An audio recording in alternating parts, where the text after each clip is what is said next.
You are looking at Julian's pronunciation guide, where we look at how to pronounce better some of the most mispronounced words in the world, like this other curious word. But how do you say what you're looking for today? We are looking at how to pronounce this biblical name. We'll be looking at how to say more names from the Bible that many mispronounce, so stay tuned to the channel if you want to learn more about those.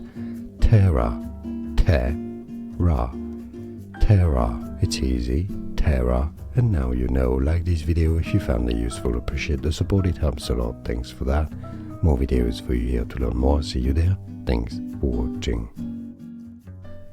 Here are more videos on how to pronounce more confusing words and names too many mispronounced. Like this video if you found it useful. I appreciate your support. I'll see you soon and thanks for watching.